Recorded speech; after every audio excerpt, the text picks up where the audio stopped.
So let's go back to our visit at Molly Faye Flower Farm to see what does really well here in the South.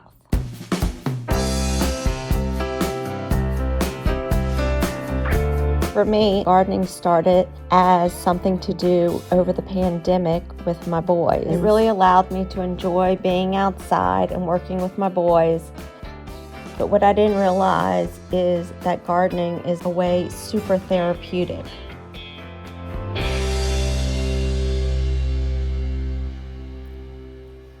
After I originally planted vegetable gardens in the 4 different parterres, I realized that there was little information about southern gardening, and a lot of the videos that were being made were actually about cut flower gardening in other parts of our country.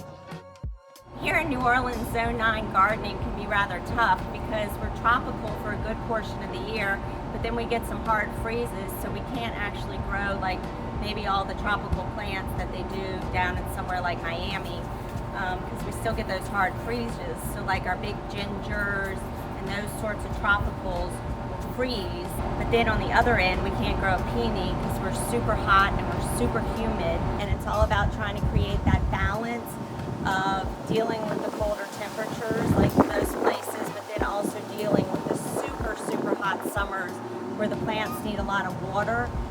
So let's go back to our visit at Molly Faye Flower Farm to see what does really well here in the South.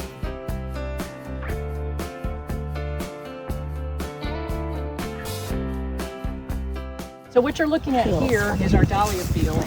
This is about 700 dahlias. A dahlia, you don't know, grows from a tuber, literally like a potato, and it gets little eyes on it, just like a potato does.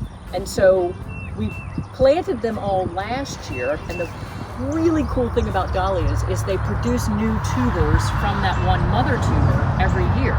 And so you can split them and multiply your stock. Just take a pitchfork and you gently sort of nudge it, and then you lift it and you'll see the tubers. And then you rinse them off and you get a pruners, and you cut them in half, cut them in quarters. It's super cool. And then you just pop them back in the ground. Now that's what you can do down in the South. In the North, people don't leave them in the ground because they can't freeze. So what we did is we left them in the ground this year and we covered them with a tarp because they are susceptible to rot from wet cold.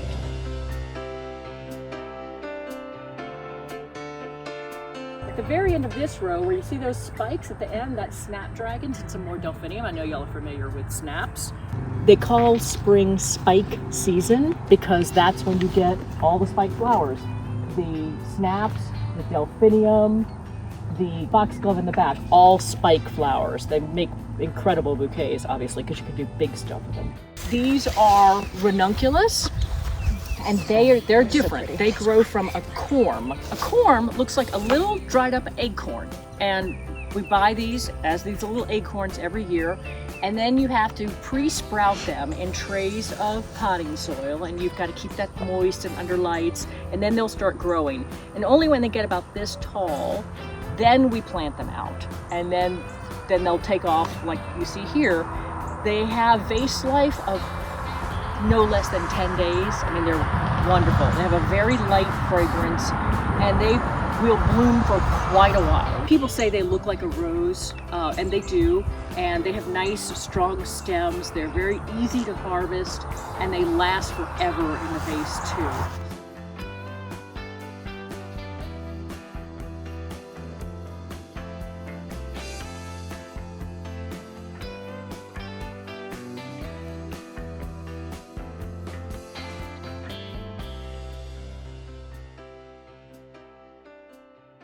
So this is your cosmos, if you're not familiar with them.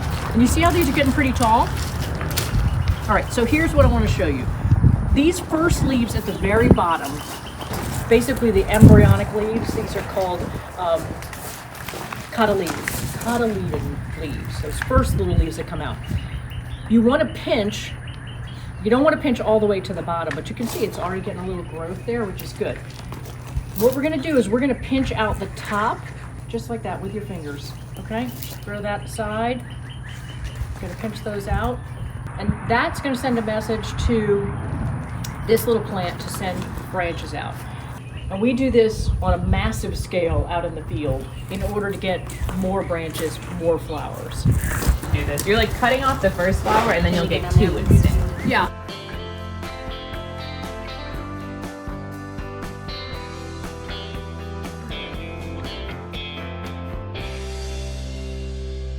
Cut flower farming is much different than landscape flower gardening in that you're trying to just get the blooms and you're constantly cutting on the plants, as it might imply, to bring them inside and have kind of beautiful flowers inside your home, versus what might be landscape gardening, which is what these parterres were more about.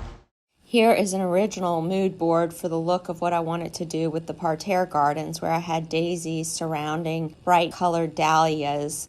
And if you can see, the little image in the middle is actually the pillows that I had inside, so that the inside and the outside started to work together.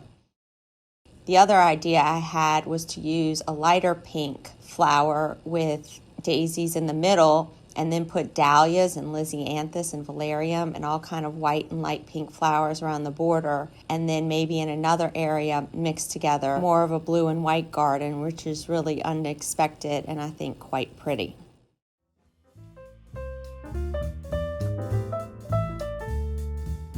So first, I'm gonna start with, I guess, the gomphrena. Unlike bigger plants that have real established root systems, you wanna be more gentle with these guys and just kind of gently make sure the roots are down.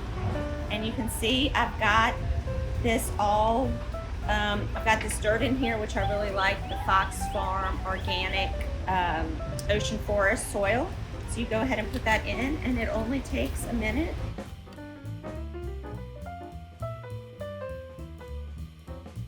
And you can see, particularly on this one, when we were doing the pinching at Molly Faye's, that's how you get a bushier plant. You can see the plant was pinched right here, and now it's got two shoots instead of one.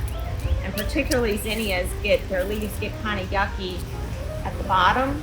See, like right here, even when they're babies, they get kind of yucky leaves. So it's always good to try to bush them out. And I'm also planting them, I'm sure most people would say, way too close together. But since they're in a pot, I'm doing that, and I'm also doing that because as they get taller, I'm hoping that they support themselves. If I was doing this in the garden, I might use a netting system, string, or something to give them more support. These cosmos, giving them a little more room. And then I'm gonna have 2 pots for basil, which they do use as a cut flower. So I was gonna put it in this big pot because I noticed it really bushes out. So I was gonna use the bigger pot for this basil, and then I also have the other type of basil, which I was gonna put in the littler pot. So these guys will make this lemon basil smell so good and looks great as filler. Cut arrangements. You know, you don't have to use organic soil, but if you're going to use stuff for cooking, it's nice to use that organic soil. So this is basil aromatato. I think that's how you say that. Put that right there, and they should be ready to go. And I'll have cut flowers during the spring. It's probably been about 6 weeks, and you can see I've got a bunch of the buds on the gomphrena, and they are big and bushy from where we pinched them and are coming up great and tall. And then we've got some of the blooms on the zinnias, but they're coming up, and it's probably time to cut them so I can get some more blooms on them. And then this is the basil amaranth, which has that really pretty purple flower and smells great. And I thought this was really pretty, how it kind of butterflies out on these blooms. This is the Cosmo, and this is the lemon basil. Does really well in this climate as well. It really bushes out and gets big, and it smells really, really great. So lots of things going on in the garden right now at the end of spring. We've got the Lucille Grace daisy that's blooming over there, and the hydrangeas back in the back are starting to bloom. And so it's kind of an exciting time in the garden. And I'm looking forward to trying a few new things too. there'll be a lot more architecture and interior design to come. And if you're liking what you're seeing and want to keep going on this journey with us, like and subscribe.